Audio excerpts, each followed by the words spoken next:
number 16, and I want to talk about different. I'm gonna talk about a little bit of what's going on, and then just the different variations of Roros. This is a Roro. This ship I'm on is a Roro. Some of them are also called car carriers. I had thought about this, just thinking of how this ship operates, and then ironically, as I was on the bridge, the pilot and the second mate started having a conversation similar to this discussion, so I'm gonna bring that up as well. We just left Tacoma this morning. Yeah, we left this morning, so I had worked my overtime undocking 2 a.m. to 4 a.m. and then did my watch. I didn't really have to steer too much on the hand. We were actually on the mic or autopilot the majority of the time, so that was nice. Then I did my second half of my OT from 8 to 10, which was the shoring up or the securing of the cargo, doing all the chain binders and everything. And then I got off, and my plan was to only sleep like an hour and a half. I don't like to take super long naps because it messes up my actual sleep period, which is going to be after this. But I think my body just needed to catch up on some sleep because I washed up, got in bed like 10:30. I was gonna wake up 12:30. My alarms went off.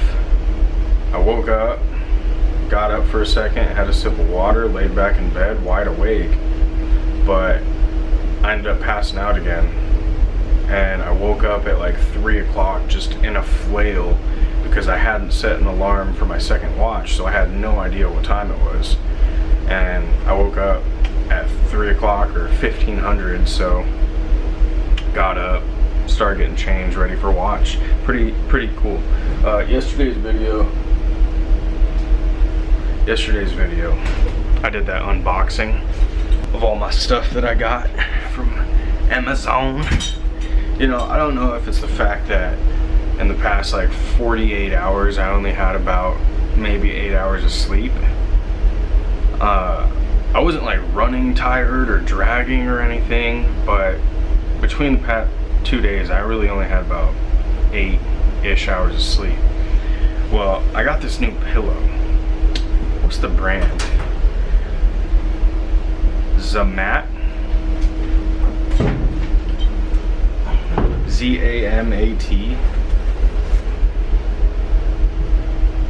Zamat.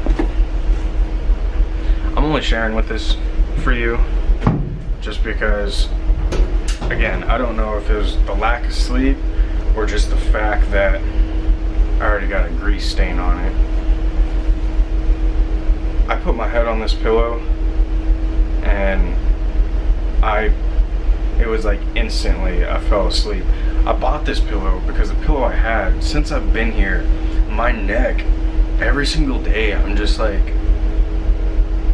it's like, it was just sore for like a week and a half, all the way up until last night. Today was the first day that I realized I had no neck pain. So I'd say 90% chance it's this pillow. So this pillow here, I'm a back sleeper. As you can see here, it's got this like perfect neck spot, and then it supports your head on either side. Shoulders right up in here. I mean, I don't know if it's the pillow or this lack of sleep, but I don't got any neck pain, and I fell asleep instantly when I put my head on this pillow. It is like a Tempur-Pedic foam pillow. I've tried these pillows before and they didn't really do me all that well because I'm just not, it's a different feel, but I think I'm not gonna get used to this one. Anyways, to the sauce of the video. This ship here is a Roro, meaning roll on, roll off cargo. Okay, the majority of the cargo on here, I think I told you, is somewhere like, it holds near 600 trailers, semi-trailers. It's like 600 semi-trailers and over like 150 vehicles down below in another whole storage. I think I got a picture, an animated picture of how this ship is set up, so maybe I'll put that up in here. But there are other Roros that are car carriers only, so they just get loaded with vehicles. They're not specifically designed for semi-trailers. So you have those kind of Roros, which are just car carriers. Then you have a combination of the two, or a combination of the three, where they are Roros and freight or container ships, where they will both have a bay basically inside the cargo holds inside the ship for cars, trailers, and whatnot. And then on top the ship, they will have regular guides for containers without wheels, you know. So there's all different variations of these Roro ships. And my point of that, this one specifically, it doesn't have its own ramp. So on each side of the ship, there's three big, they're not even doors, they're just holes in the ship. So when we get to a dock, there's actually these ramps, and the three holes in the ship have block and tackle cables that will pick these ramps up and pull them up into the whole hole of the ship. And then that's how the cargo gets loaded on and off. The trailers and the cars come on and off. There's other Roros that are built with their own ramp. So typically you'll see them kind of on the stern or like the back quarter of the ship, where the ship can get up alongside the dock, and then the ramp, this is horrible, it's horrible, but the ramp will come down onto the dock kind of at an angle, and then it gets loaded in kind of like a garage.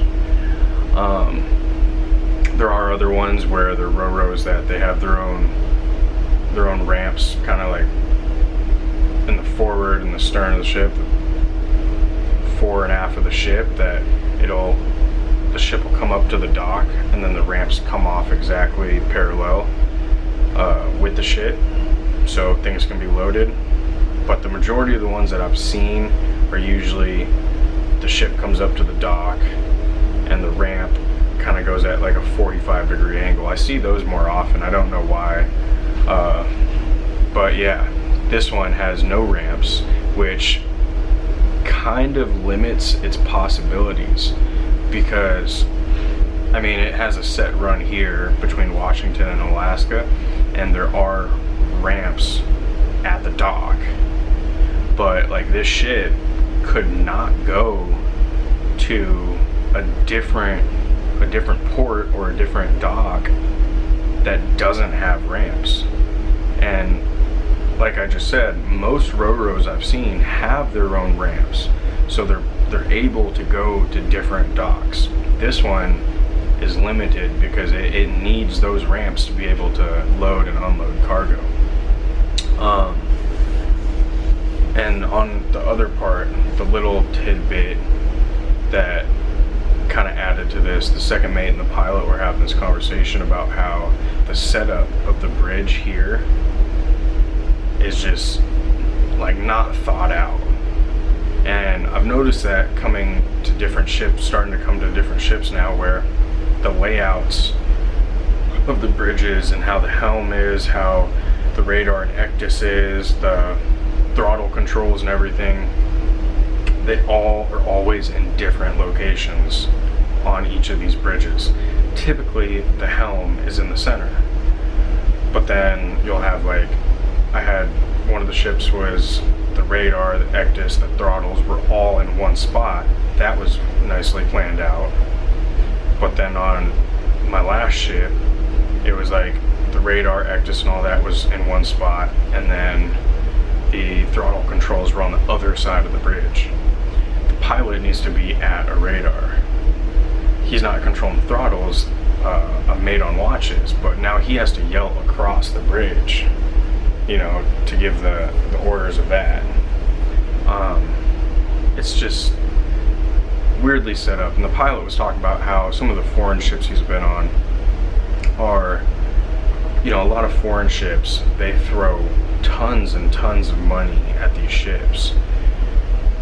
They're cheaper to build in foreign countries, so they throw tons of money at them. But he says, even though, a lot of, we'll say, even like the Asian ships, the China ships or whatever, he says the ones he's been on, that the technology and everything in them is far more, advanced in a way compared to a lot of these American ships that he comes on.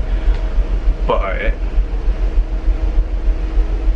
the bridge itself will be poorly designed, where you'll have windows that are real small, like everything, all the electronics are real up to date, real nice, real fancy, but then the window's real small. So the only way you can actually see everything is to be up at the window.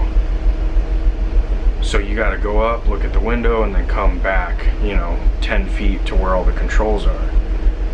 Adjust the controls, do whatever you're doing, and then to see out the window again, you have to go back up to the window. And then some ships, he said, they'll have huge, long, tall windows, but then still, where all the radar, the ECDIS and everything is, will still be so far back on the bridge that you still can't see anything.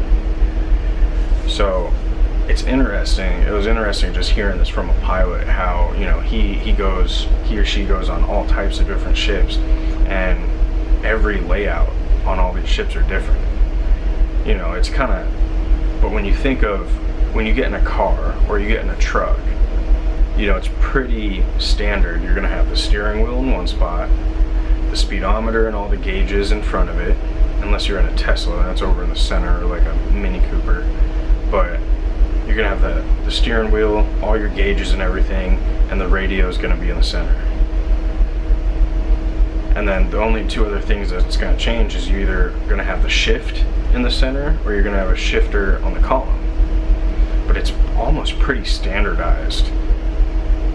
And then to hear how these ships are made, there is no standard way of doing it. They kind of just build them however they see fit, but they don't take into account of the guys and gals that actually have to work on the bridge and how their job has to be done. That was just interesting to me, and I kind of connected that with the type of Roros, car carriers and whatnot, where when they designed this ship, they designed it without its own personal ramp, which really limits it to what docks it can go to, because the docks have to have the certain ramps that will go with this ship. Hit that subscribe button, like, comment, share. I really hope you enjoyed this video. I'll see you in tomorrow's.